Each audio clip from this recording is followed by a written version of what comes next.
All conversations and information exchanged during What If Nothing's Wrong podcast with Heidi Haddad, LCSW, are intended for educational and entertainment purposes only. Please do not confuse this with treatment, therapy, or psychotherapeutic advice or guidance. The information on these podcasts is supplemental and not meant to interfere with the therapeutic work between you and your professional therapist, counselor, or psychiatrist. Please understand that Heidi Haddad does not maintain the role of your psychotherapist, but rather offers an educated, professional perspective from that of a licensed clinical social worker. When your anxiety is crippling and you're stuck inside your head, find your joy, find your joy. When your man won't touch you but you wanna have a baby, find your joy, find your joy. When you're walking down the street and you get punched in the face, find your joy, find your joy. When you wanna fire a bazooka at your neighbor's barking dog, find your joy, find your joy. Find your joy, find your joy. Hello, everybody. Welcome to What If Nothing's Wrong. I'm Nelsie Spencer, and I'm here with Heidi Haddad. Hi, Heidi. Hi, Nelsie. Hello, And Ronnie Whaley. Hello. Hi. I Hi. thought he was giving a signal. No, it was my mic. Oh my God, it's been so long. It's been so long since we've hung out. Was that all? Right. All right. Because right.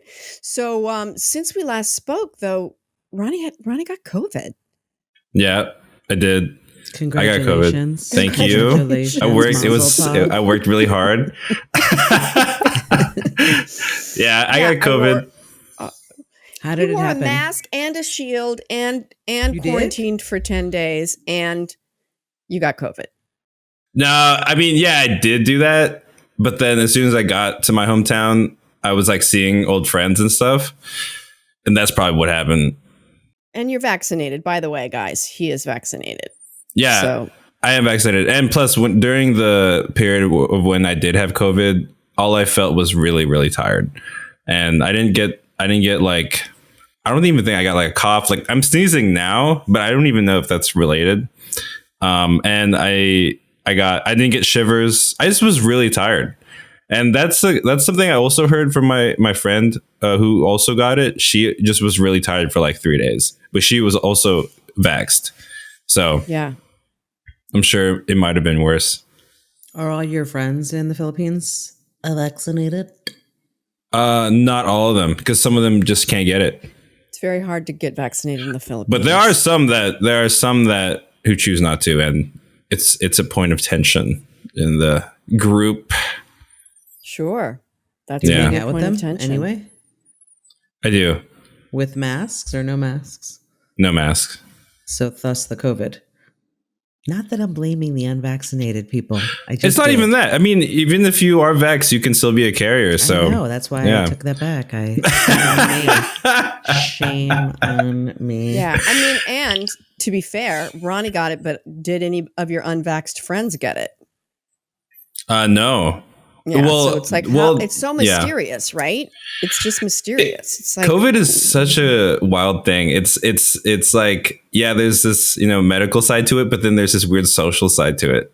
Like you have a social responsibility and it becomes a social issue and point of conversation because you can be a carrier and have no symptoms and you can't have the option to be vaxxed or not vaxxed.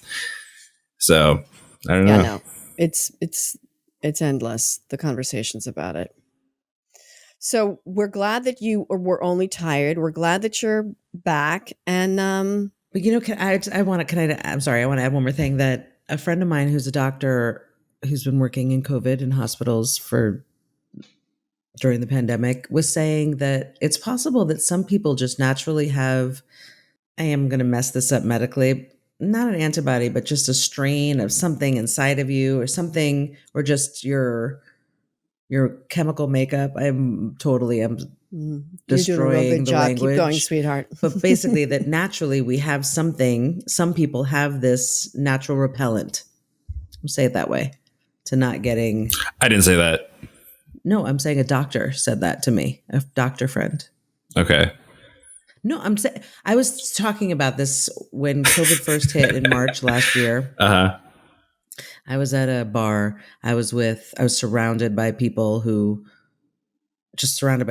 and this was the beginning. This is pre-mask, but still consciousness about maybe we should just be careful. And I was sanitizing a lot. And of the people, and I was hanging out at the bar, let's say 3-4 o'clock in the afternoon till 8 o'clock at night. The place was packed by the time I left. I later learned that 70% of the people in that bar were positive and ranged in symptoms from asymptomatic to death. What? In that bar. I did not get it. Wow. One of my friends whose birthday it was, who the next day woke up with 104 temperature, was all up in my face and doing all the things that would get you to get it. Right. Get you to get it and at that point it was, don't touch anything that anybody's touched. Don't look at anything that anybody's looked at. Don't think about it. Don't think about anybody that might have it. Yeah. Right. And so he was all up in my business in that way. I had saliva, I had breath, I had all of that. And we weren't not in a sexual way, just for the record. Thank you for clearing that up. Mm-hmm. And just a lot of breathing on breathing. Total breathing. Lots of breathing. And of the group of his friends, I think, let's say there were 10 of us, 3 of us didn't get anything. And 7 did. That's crazy. I mean, I've heard it too. Like, I had that girl that spooned me. The spooner. We call her the spooner. Mm-hmm. Yeah. She's in the song. What? Yeah. She had COVID and she lives with her parents and her parents didn't get it. And she was quarantined in her room and her parents never got it the whole time. But it's just like, I feel like we just don't have that much information to like, you know what I mean? That's why this doctor was suggesting that maybe there's something in some of us that naturally is a repellent that doesn't allow you to get it, even though you're doing the things. People are afraid to walk by someone who might have it, and get it, let alone you're in the same house. I have friends who have a mother and the child had it and were in the room and the father was taking care. Father never got it. Yeah. I mean, it's maybe it's like your mojo. It's a mojo thing. I think that's the medical term. Yeah. It is a mojo thing. That's so check the your word mojo, I was people. missing. Yeah. Check your mojo. Think of mojo. You can have a mojo refill or a mojo booster. Do it. Yeah. So I have some. That's not big news, but I have veneers on my front 8 teeth. Right. I had them on 8. Nelsie I now has only have veneers on 7. Not one white just tooth. popped off while I was eating popcorn. Oh, it just popped off? Popped off. Why don't you could just put like a little piece of white paper. Or a little whiteout. Just paint it with whiteout. I've got the veneer. I've got it. So a little crazy glue and I should be able to fix it. And I've been on the phone with Tom's River. I've been trying to be on the phone with Tom's River Family Dental. I've left messages. Not a sponsor. I've emailed them. Labor Day. Nobody cares. No, honey. Not this a sponsor. Was like over. Not Obviously. A sponsor. No. This happened a while ago. And they haven't gotten back to me. Like I'm now going to have to just go there. Well, I've called them 3 times, left messages, was it emailed between yesterday them. And today? No, between last Monday. Monday, Tuesday, Wednesday, Thursday, Friday. Has it occurred to you? I'm just spitballing here. Has it occurred no pun to intended. you to call someone else? No, because they have to fucking do it for free because they did it and it popped off and it cost me $500. So I don't want to go somewhere else and pay for it when these 500 folks bands. Those are thousands. No, that doesn't work. That would be 500,000. Doesn't matter. That'd be 500,000. Doesn't matter. Yeah. The details are irrelevant. I will look it up again. It's the fact that you're using it incorrectly. As well you should, because you're not a millennial. When she says 500 bands, she's not talking about Lollapalooza. Yeah. Okay. Really bad joke. Reference. Really bad joke. Go back to that episode if you for all these references. Yeah. So that's all. That's my big news. That I really can't. I can smile, but when I do, my IQ drops. So I I know. It's really. I knew you weren't going to like that joke. I knew you were not going to like that joke. I It's mean, a is that mean-spirited the kind of stuff you joke about in your house? We don't joke in my house. There's no. Is this about Doug? Grim. Is this what you learned from Doug? Well, the funny thing is that when I said that joke for Patience, she did laugh. But Also, I knew by you the wouldn't way, like it. stop doing that. Laugh your natural laugh, because now we know about the tooth. So be free. Yeah, you're right. You're right. But then I don't ever watch the YouTube channel. Can't even see it.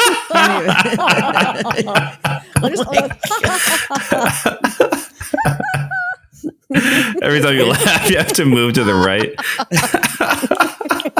First of all, that laugh is frightening me. Second of all, you can't even Well, then see my it. job is done. If I've frightened you, then my job is done. I can die happy. Oh my God. It's hard though. You don't like it's You're hard. so woke, and yet I know. you say things like Naturally, I do that just because I'm super self-conscious of my teeth. Like my teeth is fucked, right? Like I'm getting braces this year. That's how fucked. Honey. You know what I mean? Well, you know what? You don't have straight teeth. You have nice teeth, but they're not straight. I don't have straight teeth. Let me Yeah, see. I don't have. No, I'm not going to show you. I'm not going to show you. You can see I just it. saw them. You can see it by the way I talk, but I'm not going to this is not a dentist's office. All right. Yeah, good Oh, luck it's with not? getting in a dentist I'm office. on That's all I the have wrong to say. podcast. Yeah, that's the other podcast. Other room next door. All right, hey you guys. Yeah. So last night on Twitter, Talk to me. Talk Ronnie, to us. do you have the prompt? Ronnie, do you have the prompt? No, You see the fear in his eyes? I should don't. have. I just have the tweets that you sent me. I said read the prompt, which Ronnie will have the screen. Well, on the screen. At 25, you should. Then by 30, you should. And when you're 35, you most definitely should be making good money and married with children. Do you feel weighed down by by others' expectations of how you should be living by a certain age? What you should be doing. What you should be, a lot of the shoulds. So interestingly enough, I found that most people that responded positively. So for example, Jim Smalls at Small LO said, I like that. Small LO. Sorry. That's what it made me think of. The only we should be is happy. Not easy, but we should try it. I like that, Jim. It's very sweet, but also true, right? All of these comments are true, and people didn't really respond with, "Yeah, I was the shoulds killed me." When I know that the majority of conversations I have with people, both personally and professionally, are about what they think they should be doing. Well, I'm 26 now, and I feel like I should be making $3 million. And we talked about this in other episodes about the millennial perspective of they need to be making X amount by a certain time. But I also just hear people saying it. I should be married. I should be doing this with my spouse. I should be raising my kids this way. I should have done something by now. Like I should have done it 10 years ago or whatever. Just should is a part of the vernacular, if you will. Just the regular. Can I give you a saying? Yes. Stop shooting all over yourself. Somebody did say that. B. Keen at B. Keen wrote, I had a boss that told me I should all over myself. Yeah. I already have that quote. Because it's just, you're right in the word should is that somehow you've already failed. You're behind the 8 ball. You're behind. And it's a bad way to live. You're in exact opposition to acceptance of what is. Right. Oh my God. So that's a good one. Studio Alien at Studio Alien 1 said, I have lived a life of challenges, mental health being one, but in all of that, I have never worried about achieving or missing out, just trying to love each moment. Wow. So, Studio Alien 1 should. You know what, Studio Alien One? You should start doing some, some inspirational stuff, because that was very inspirational. No, I'm impressed. I'm impressed that having a life of challenges and mental health being one. Is there anybody here who can't say that they haven't had challenges? And I'm not diminishing what Studio Alien said. I'm just very impressed that they didn't should all over themselves. I think that's fantastic. Trying to love each moment. My God, what a concept. What a concept. Should I add totally? And would you like me to add a few more positive Twitter responses? Yes, all please, right. Heidi. Al OK at Alraka17 wrote, I used to and have done certain bits of these till I realized I'm lucky to have what I have, and it's life every day, nothing else, period. Right on. Mic drop. Unabashed Heathen at Brian78 wrote, the only thing anyone should be doing is living their life the way that's best for them, as long as it doesn't harm others. Fair. And then it's fair. The last one that I put, there are lots of them. I just took a few. Mark A. Poo. P-U-G-H, it's spelled P-U-G-H. It could be pug. It could be, we don't know. Mark A. P-U-G-H at Mark P-U-G-H61 wrote, I'm disabled living in a rural mobile home, but for some reason I'm happy. Should I seek therapy? I didn't respond, but I wanted to say, no. Is he joking? He must be joking. Yeah, I'm happy even though I shouldn't be. Is there something wrong with me? I think I better go to therapy and find some stuff to be upset about. I think he was kidding, but at the same time, God bless him. I've just them. Whoever they are. I think that Mark saying, just even highlighting, I'm disabled living in a mobile home, which theoretically or from other people's vantage points might suggest that how could you be happy? Right? Yeah. And so I appreciate that highlight. That's right on, Mark. Right on. Well, I think that's pretty great that you put that thing out there, put that tweet out, and what you got was so much positive stuff. It is kind of surprising that that it didn't get, oh my God, that it didn't get more like, oh yeah, I should be this. I feel like my entire life has been, I should have a boyfriend. My boobs should be bigger. I should be thinner. I should be famous. I should have won the game. I should have won more money on Password Plus. If it wasn't for Joyce Bulifant, I would have. Joyce, I love you. I should have been on the Gong Show. I should have been on the Gong Show. I should have recorded my practice episodes with my brother for Heidi's entertainment in the future. So many. It's so funny because when I go back and I do look at my life and I look at all that some many of them involve things I should have done for Heidi. So don't beat yourself up. Just be an acceptance of what is, because Ronnie, you have no control. Ronnie, what are your shoulds? Do you have any? Yeah, of course. It's funny that we're talking about this now. I recently saw this clip of Gary V. You guys know Gary V? No. Gary Vaynerchuk. He's I was about to be like, did he come after gay? What? No. I messed up my joke. Go ahead. So he's a influencer marketer now. And he's like one of the biggest in the industry right now. And I used to follow him a lot because I was in that field of marketing, online marketing. And he just posted, and he's really good at talking to millennials and kids my age. And he was saying, he was on a podcast and he was saying when he was 28, he felt like 34 was so long. Like it was going to take so long to get there. Yeah, so far. And when he was 34, that 41 was like so far. And then he said, when you're 41, you feel like the same person when you are 26. So if people understood that, millennials they would have more patience. They would or wouldn't? They would have if they understood that fact, And when he was saying he still felt that age, did he mean like you feel like the same person? Like you don't feel like, oh, I'm a different person now because I'm, whatever age, older now. Like, doesn't mean that you're a different person. You're still the same person. Maybe you do have some maturities. Maybe you have some more experience, but it's not like you're a completely different person. You know what I mean? you know, your drives could still be the same. You could still have the same soul and the same heart. Also, like me as a 25-year-old at 15, at 15, like 10 years ago, like I'm not that far from that person because I'm still that person. You know what I mean? So when I'm 35, that's, you know what I mean?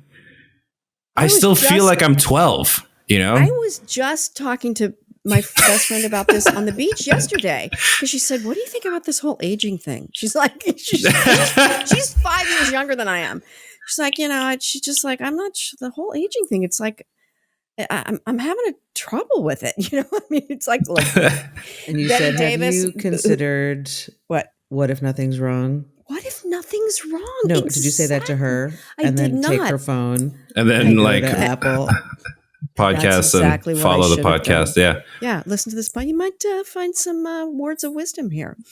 But what I said to her was, I don't feel physical. I mean, I'm lucky because I think I have good genes, and also I eat well, and also I work out and blah, blah, blah. But I don't feel physically any different than I felt 20 years ago. And I'm 64. I don't feel creaky. I don't feel like, I mean, you know, do I walk into a room and not remember why I walked into it? Absolutely. But I do that though. Okay, do your veneers fall off? My veneers. Yeah. Let me tell you, these veneers, the rest of them, this replacement solid as a rock. 30 years old, those motherfuckers. I have had them for a long time, 30 years. This replacement, less than 2 yees. Oh, anyway, perspective. Yeah, it's like but the cars, point I'm making they is used to make them more solid. Not only do I mean, I do still feel like a 15-year-old sometimes, like sort of in my soul. So yeah, I hear what you're saying, Ronnie. From 15 to 25, I'm talking from 15 to 64. I still feel like, you know, internally, I still feel youthful, I guess is what I'm trying to say. But I still have plenty of shoulds. You know, unfortunately. Yeah. I think I have fewer, but those shoulds, man, they're like, I mean, it can be from moment to moment. I could be walking the dog and I'm thinking, you know, I should be emptying the dishwasher. I could be emptying the dishwasher and I'll be thinking, you know, I really should be checking my emails. I could checking my emails. You know, I probably should be cleaning out the shower. I could, you know what I mean? It's like. So what if you reframed that? Please help me, Heidi. I'll help you. To when I get home, I would like to check my email, for example. And then if you get home and you find yourself doing other things and you say, oh, I wanted to check my email, just get in the practice of letting go of should and using different language. It doesn't. So if you say, I want to check my email, and then you get home and you get distracted, then it's, just a reminder, I want to check my email. And it's removing the shame and guilt. Correct. Removing the shame and guilt. Yeah. What a concept. And the failure, right? Yeah. That would be constant failure.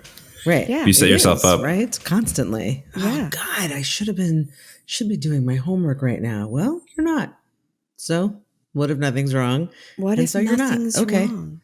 What if nothing's wrong? I have this conversation regularly with my clients about letting go of should, just because for all this reasons, just there's the judgment that goes with that, and the shame and the failure and the just is judgment and shame and failure. Yes, because the failure is inherent in that word. Right. It's so interesting. I hadn't quite looked at it that way before. Oh, and it's this expectation. It's the same when you have that about someone else. When you're saying Ronnie should be doing this or Nelsie should be doing that, it's based on an idea that I've created about what you need to be doing. And it's not necessarily an agreement that we have all made, unless there's an agreement that we have made. Interestingly, then you should have done it. Then you should be doing it. Okay, you should be doing it. And let's be clear, because there are distinctions, right? So if it's we're meeting at 11 o'clock today, it still wouldn't be. I could say to myself, "Hey, I'm on the call. Where are they? They should be here by now," but not with judgment. Just. It's 11. We agreed to 11. They should be here by now. They should be here. Right. I guess that. But I think even as I say that to support my own point, I think it would be to not say, I just wonder where Ronnie and Nelsie are. Not, they should be here. What is going on? Okay, Because this even is so funny. I have I'll to get say him. that- Yeah, no, go ahead. Ronnie. I was gonna say, like, look at that practice. sometimes I'll get a message. It's funny because I'm thinking about you waiting for me. I'll get a message from Heidi saying, "I don't like to wait."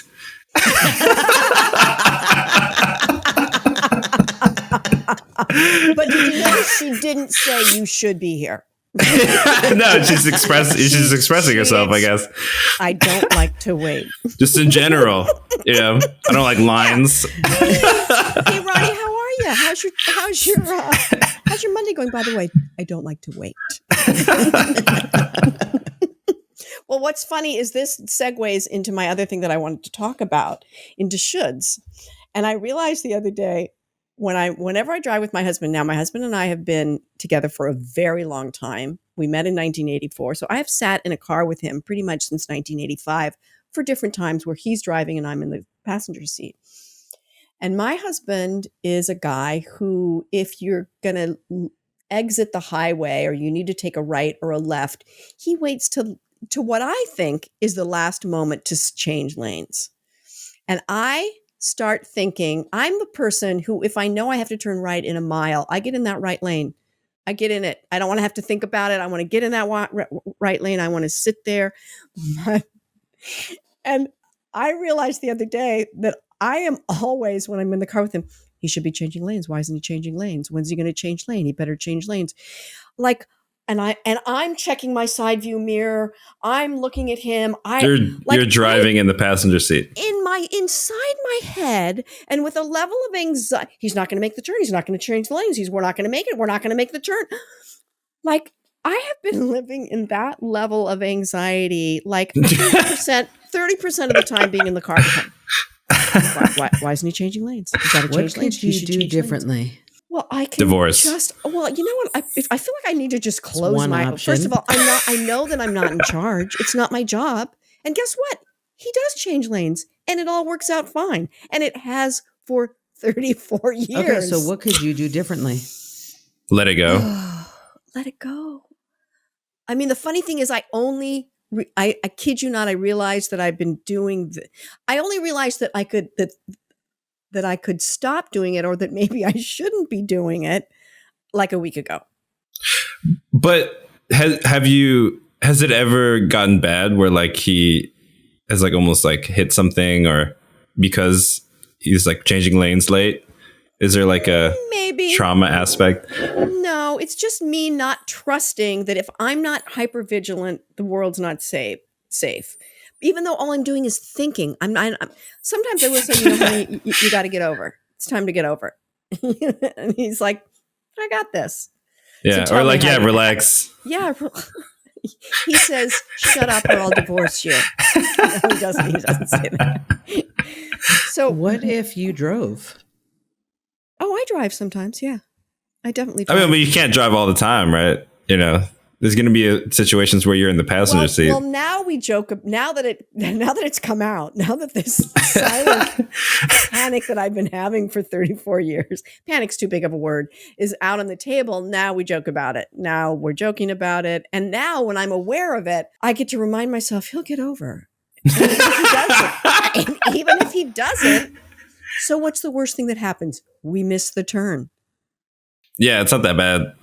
Take another Heidi exit. has a thought. I know she has a thought. What I think is great that you brought some humor into it, and that you guys can laugh. You girls can laugh about it now, and that you drive sometimes. I think the bigger piece is when you recognize that you are in your head with something should be doing, or your anxiety is rising over something that you know that you have no control over. What you do have control over is making different choices, right? Whether it's a different choice about how you're thinking about it, laughter, or recognizing that you have no control or taking the wheel. So you, not while he's behind it, but no, just take the wheel. Carrie Underwood said, Jesus, take the wheel. But I say, Nelsie, take the wheel. Just take that wheel. And I suggest, Nelsie, that you just get behind the wheel instead of Doug. And what are the other options? like our best friend Eckhart Tolle says, if you're in a situation you don't like, change the situation. If you can't change the situation, leave it. And if you can't leave it, accept all else it. is right, and all else is madness. Right. So I'm not going to open the door and roll out as we're driving. That would be leaving the situation. So, I mean, leaving the situation is also, well, no, I guess you're right. That would be doing that. No, but here's the thing that blew my mind the most is for how many years I've been trying to control his driving in my head. He should get over. Wow. Why isn't he getting over? Why isn't he getting over? Why isn't he getting over? He should get over. Why isn't he getting, like, this is what's going on in my head. She's going crazy in front of us. Like, I'm so tired that I've done that I was doing that to myself for so long. Oh my God, poor little Nelsie. Like, I just feel bad for me. Do you? I've been trying to Can you imagine how Doug must have felt too? Next to you, just feeling your angst. Nothing. Please. He had no idea that you were next he's to him just going, Probably not. He's just turning up fish and listening to some 7-minute song that they did live somewhere in 1998. Can we have Doug on as to interview Doug? Can he be our guest one day? I would love to have him on. Let's see if I can get him on. I don't think I've even seen what he looks like. He's adorable.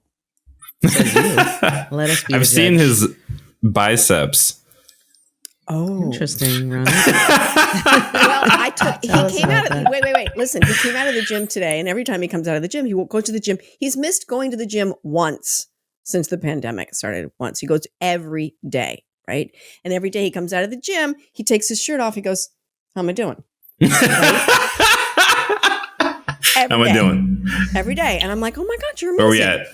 You're amazing!" And I make him turn to the side, all that. And then I'm like, can I take a picture? Can I put it on Instagram? He's like, no. I said, can I take a picture of your bicep and put it on Instagram? So he let me take a picture. He said, but don't say it's mine. Don't say it's mine. But Ronnie already guessed. So I was like going to assume you're just taking pictures of like people's biceps on the street. Just stopping by guys with good biceps on the street. What was your tagline on the picture of the bicep? Can you guess how old this bicep is? Because he looks fucking great. And did people respond? They don't give a shit. I don't know. Ronnie, did you respond? Did you? I just did. Just here, right now. Right here. I said that was Doug. This is why I'm not on Instagram. Yeah, right so this is what you're missing. Example. This is what you're missing, not being on Instagram. Fascinating. Okay. All right. So that's it. That was my thing that I wanted to bring to the table, this self-awareness I had of my kind of really crazy thinking. I feel like I do that too, though. Like the driving in the passenger seat sometimes. I've tried to stop. Actually, you know what? Once I learned how to drive, that really helped. It went way like, down. It went way down because I kind of get where they're at, like where someone's at when they're in the driver's seat now. Before, I would always be checking the mirrors, looking behind and be like, whoa, like holding on to seats and stuff. You know how like even with flying, that's why when I feel like with flying, I feel like I need to get in I need to like learn, maybe just like go into like flight simulator just so I can be okay with flying a little bit more. I actually this weekend was talking to someone who was a pilot. And we talked for about an hour and I learned a lot of stuff about turbulence. Is it going to make you less anxious? Do you think? Yeah, it already did. Like a lot of the questions that I asked, like I had so much questions about turbulence and also flying internationally because I do it so often. Right. And apparently like one of the number one things he told me that really helped was that today, if you're flying, like the flights that I took, like, from wherever, like the Philippines to like New York, right? That flight path, you're always 30 minutes away from landing to an airport. So if there is any emergency, you're 30 minutes away from an airport at any time. Okay. So if things go bad, that's not a problem. We're going to land. Yeah. And that's something they've altered in like, since, planes or whatever. Since some bad shit happened. Yeah. They used to go right over the Pacific, just right over, like in Castaway. Now they go around also because they figured out the curvature. It's faster. but also that it's just safer to have like be near airports just in case. And also that does make sense, right? And if one engine goes down, you can fly on the other engine. You have 2 engines. On some planes, you have 4 engines. So it's all good, guys. so you meet this pilot and you corner him and you're like, talk to me about turbulence. What are the engines? What if something goes wrong? I had so many questions. Where can you land? I think that's great, actually. And I was thinking maybe he should be a guest on the podcast to deal with people who are anxious about flying. With flying anxiety. I have a couple of pilot friends. Yeah, I should. On. Yeah, we could. Yeah, let's get him on, Ronnie. Good. Excellent. I could do him right here. He lives here with me. Not here, but like in this town. In the other room. Since then, he's living with me, and he constantly tells me about flight information. I'm going to be okay. Yeah, exactly. He comes in, he pats him on the shoulder. What if nothing's wrong, Ronnie? What if nothing's wrong? They don't all blow at the same time. Yeah, you're fine. Exactly. There's always land beneath you. Yes. It's not just wind beneath your wings, but there's land. No, now that's why Ronnie lives with him now, because every day he just whispers in Ronnie's ear, I'm the wind beneath your wings. And then he spoons me like some people. But will he let you kiss him? That's the question. Yeah. Well, we haven't gotten that yet to be revealed. I need more information about planes before we can get there. Maybe he needs it. Oh, wait. So I think that brings us to what you got, Ronnie. So something happened this week in my life. Besides COVID? I'm fine. No, yeah, I'm fine. And actually, it's at the expense of someone else. And I heard the story, and I thought it was something that I could bring up during this podcast, because I feel like this is something that I've noticed happening more commonly these days. So what happened was there's school election at my old high school, and they're all doing it online now because all schools are online now. So they're doing the campaigns online. And there's this one kid who is running for president. He has a campaign on his Instagram, and he's campaigning as posters and all this. And someone made an Instagram photoshopping him into some horrible stuff and following everyone at the school. And it's cyberbullying, right? They're taking that person's image, they're making fun of them, and then they're exposing all this to the population of the school. And because of that, the elections were canceled because of that, because it's all online, like if they were going to continue to do this. And also they couldn't figure out who it was who did it. Wow. Yeah. Wow. Because you could just do it anonymously, and I realized that this is not the first time I've heard this happen. Even like pre-COVID, I've heard stuff like this happen. Like there was once someone made like this poster to promote a fake fight between these two people that were being bullied in college. And like they were like spreading it everywhere, like, oh, this fake fight that's happening between these two guys. And this anonymous like keyboard warrior stuff is becoming a lot more common. And I was telling my dad about this, and my dad was like, well, back in my day, you if you were to do that, you couldn't hide behind a keyboard. You would have the reaction, the repercussion. Nowadays you don't have the repercussion until it's too late or something really bad happens, right? And it's kind of concerning, I don't know. And I mean, I know you've graduated a long time ago, but and actually, you were homeschooled. Were you homeschooled near the end? Yeah, I didn't graduate from that school. Yeah. Dropped out of that school. Do you know this kid that was bullied? No, I don't know. I don't know anything. I just heard. Kids. Yeah, I just heard. Yeah, I mean, like it involved the whole school, so obviously I heard about it. And yeah. I don't know. I don't know what to say. I just think it feels shitty and scary. And yeah, how do you deal with that? You don't know who did it, so how do you correct it? Yeah. And I guess the question is, I feel like sometimes recently it all comes back to, how we parent, how we model, how we, what kind of kids are we creating, and how do we continue to show kindness and compassion versus, I don't know. I got nothing. Heidi, That was not help me. obvious at all. Help me. Help me. Saw you struggle. Bullying. Hashtag. Just kidding. You're so blurry. I just have to say that. Sorry. Representative. That's okay. As I'm listening to you stumble, I'm just like, pull it together. But now that it's on me, I don't have anything either. Well, can I just say while you think about that? Yes, please. This situation, this story reminds me of a bit. A lot of things remind me of bits, right?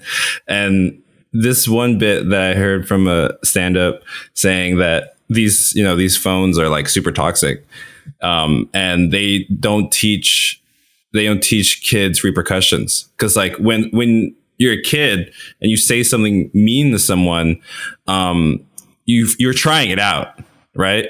So you say something mean to someone, you see their face, and you realize, oh, I don't want to make people feel bad, So they realize, oh, I shouldn't do that. But when you do it on your phone or you do it on the internet, you don't get that, you don't get that feeling of, see the look on their you face. don't see the look on their face. It doesn't hit you as hard. So it just gets easier.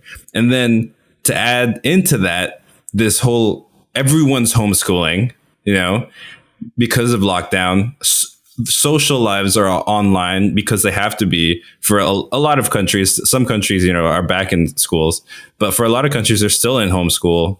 All this, social life is online. It's getting to a place where I don't even know what. Yeah, I guess the question is, what is the solution, and why? I don't even know. It's like what it is to me is really concerning. You know what I mean?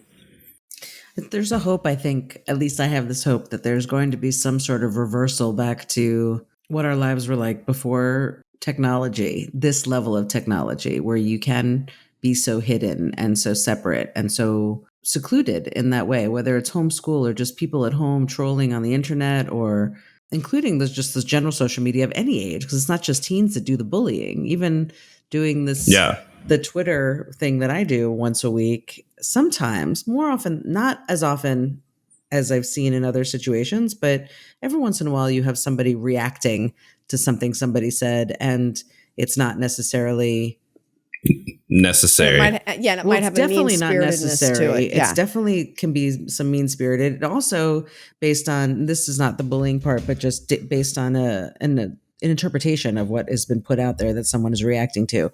But the bullying thing, that's an age-old reality, right? And even for the bullies that are in your face, and since I work with kids, I've experienced this in my practice, where even though the kid who's being bullied can identify the perpetrator or perpetrators,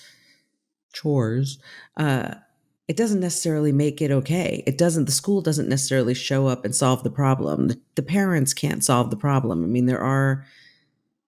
The parents of the bullies. Bullied? Oh, the bullies. No, the bullies. I agree with you, Nelsie, in that obviously if we raised our kids differently, then maybe they wouldn't think to go to a bully place, hopefully. On the other hand, I've had kids in my practice who have been severely bullied, and their self-esteem is so shot that it's so painful. It's so painful to see that there's just some kid who's just been so mean that that's all it is. That's all it is. And this kid doesn't want to go to school, is afraid to walk to school, is afraid to be in the building. It just a terrible way to grow up. So here you are in the situation where you can't even see, to your point, Ronnie, where there's just this blindness and the secrecy to who's doing the bullying. Right. So the person who's so mean gets to be completely invisible and no repercussions. And It doesn't even with repercussions. I'm suggesting that it doesn't even change it. I just think it's just a whole other level. I don't know if the impact is that much more heinous. So the person that got bullied, who was running for president, however that person feels inside about it is probably not that different. Not generally speaking, not that different than if the posters on the walls at school were all messed up because someone is drawing on them and writing terrible things about that person. And either way, on the receiving end, for the one that's being bullied, it's terrible across the board, right? It just doesn't feel good. Yeah. And yes, there might not be repercussion, but even for those who marked up the poster in school or what could be identified, it doesn't change how you feel. The impact. That's so funny that you say that. So I ran for president in high school, and I had posters. I did win. I had posters all over campus, and they got like written on and tore down. And those kids who like got in trouble. They got in trouble. People found out who it was. Their punishment was to apologize to me in person, right? And when they did, they started crying in front of me. wow. All Yeah. right. Wow. Well, then there's that example. Yeah, right? Wow. Isn't that crazy? And what did they just did that crying because land they at- were so full of shame? What were they? I'm sure it was. It was like it was just so hard for them to do, you know. Well, you don't do it then. Yeah, You know but what I mean? here's the thing.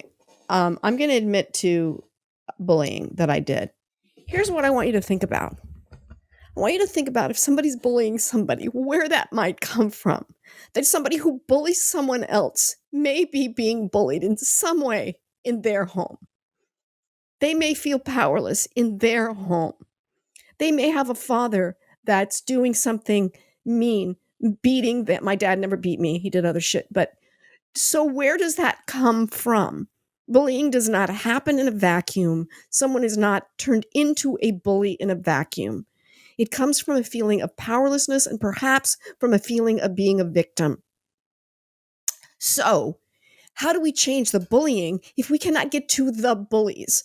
And to shame the bullies is probably not the answer, because nobody becomes mean like that and does something like as long as we look at people as they're bad and they're wrong and I'm right and I'm good, we have this huge separation and we're not going to create any change. So for me to say, oh, you know what, I bullied somebody when I was in 6th grade and I was shitty to Megan Beechler because she told on me for smoking in the bathroom. And she was a quirky little girl who had saddle shoes and nobody talked to her. And I bet junior high was shitty for her and high school probably was too. And I called her Megan Bitchler because she told on me.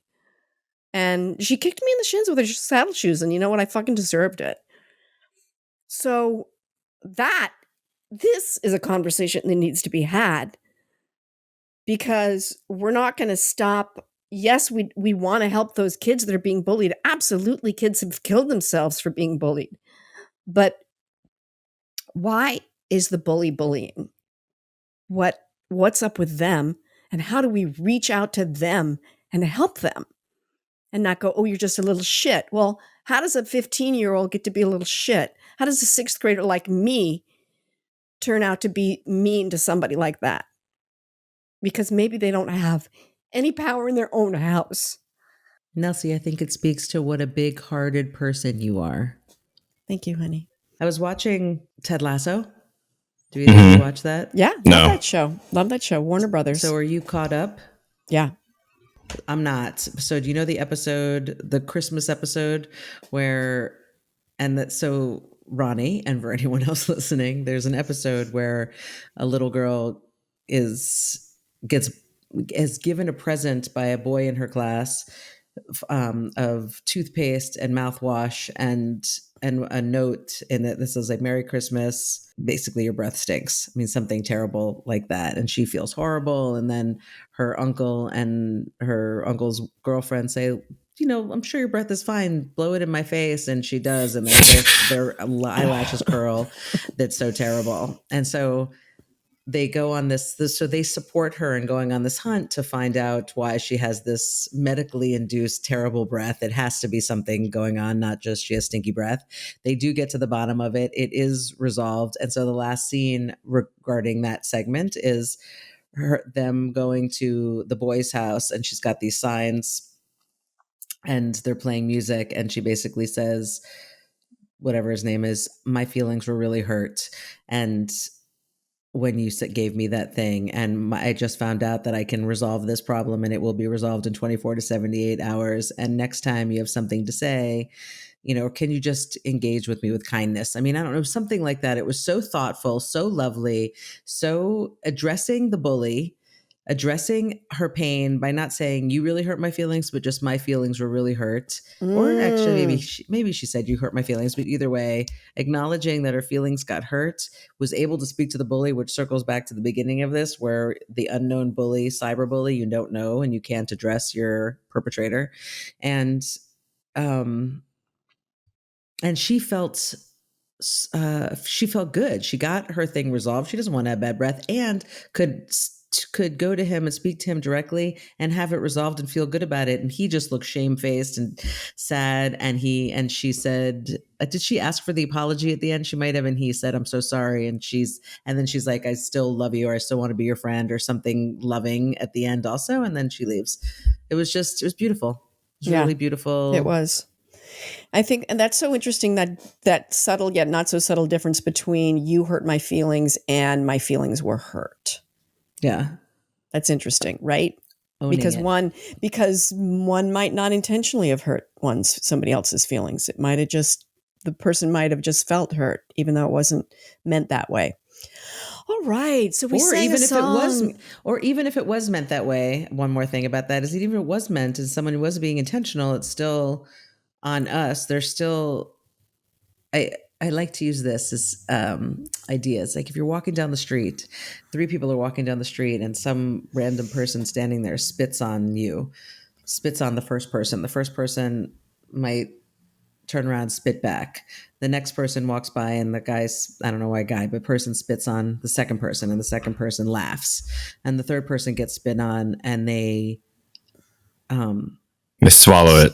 They swallow it, or smile and say thank you, or go over and offer the person a tissue. I mean, I don't know. But my point is that every single person can react differently and respond differently to the exact same thing, egregious, or, just nobody wants to be spit on. But how we respond to it. It depends. I mean, you don't know what's going on. Some people yeah.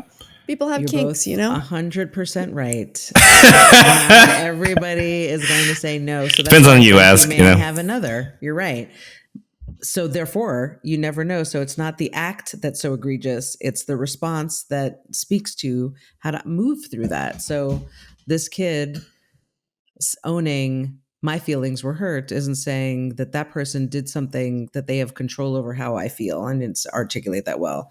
We get my feelings are my feelings, and I have control over how I feel. Right, and someone might say something specifically to hurt your feelings and might not hurt your feelings at all, right? Like you said. So, yeah. All right, so I think we've all figured it out. It's your fault. yours and yours. Figured it all out. We figured it out, but the bottom line is, what if nothing's wrong? I think that is the bottom line. You can stream What If Nothing's Wrong podcast every Thursday on YouTube and all podcasting platforms. You can follow What If Nothing's Wrong on @WINW Pod on Instagram, Twitter, TikTok, and Facebook.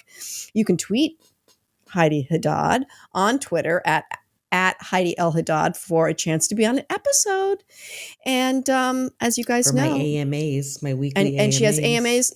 Yes, AMAs every Thursday night. And as you guys know, that our podcast is produced and edited by the amazing Ronnie Whaley. That's all the time we have. That's all the time we have. Oh my God, she's gonna shame me. She's gonna hurt my feelings. That's all the time we have. Find your joy.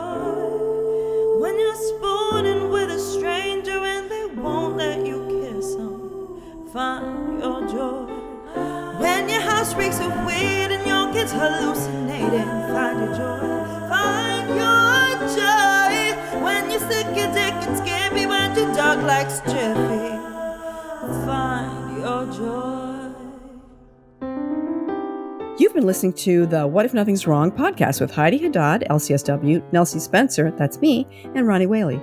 Tweet us and join Heidi's weekly AMAs on Twitter at Heidi L. Haddad, or tweet the What If Nothing's Wrong podcast at WINW Pod. That's at WINW Pod on Twitter.